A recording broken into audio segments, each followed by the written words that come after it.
പോലത്തെ ഡ്രസ്സൊക്കെ ഇട്ടിട്ടാണല്ലോ വന്നിരിക്കുന്നത്. സെയിം ബെഞ്ചാ വയ്ക്കാം. ആര്യനും കൂടെ ഇപ്പുറത്ത് എനിക്ക് 3 ക്യാപ്റ്റന്മാരെ ഒന്ന് കാണട്ടെ. ഇത് ഇത്രയും ആയ സ്ഥിതിക്ക് ഞാൻ ഒരാളെയും കൂടെ വിളിക്കാം. നിങ്ങൾക്ക് ഒരു ഗസ്റ്റ് ഉണ്ട്, ഒരാളെയും കൂടെ വിളിക്കാം. ഷാനവാസ് ബിക്കോസ് ആരോഗ്യമെല്ലാം ഓക്കെ ആയോ? Double okay. ഇനി മത്സരത്തിൽ ഫോക്കസ് ചെയ്യുക.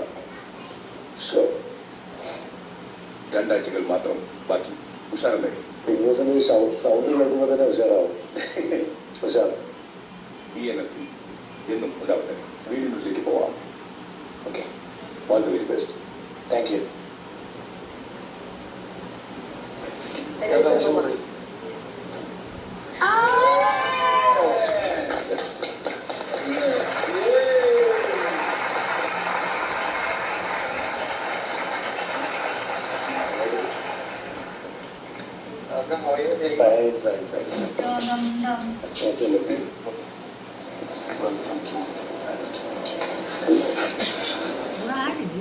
ഇരിക്കാം.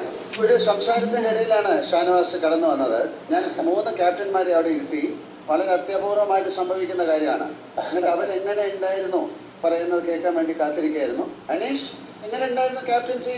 ബിഗ് ബോസ് സീസൺ 7 ഇത്ര നാളുണ്ടായതിൽ വെച്ച് ഏറ്റവും മോശപ്പെട്ട ഒരു ക്യാപ്റ്റൻസിയാണ് ഇവർ 3 പേരുടെ ഇതുവരെ നടന്നുകൊണ്ടിരിക്കുന്നത്. ടീമുകൾ സ്പ്ലിറ്റ് ചെയ്തപ്പോൾ ഇവർ തന്നെ പറഞ്ഞു ഞങ്ങൾക്ക് കിച്ചൺ വേണം എന്ന് പറഞ്ഞിട്ട്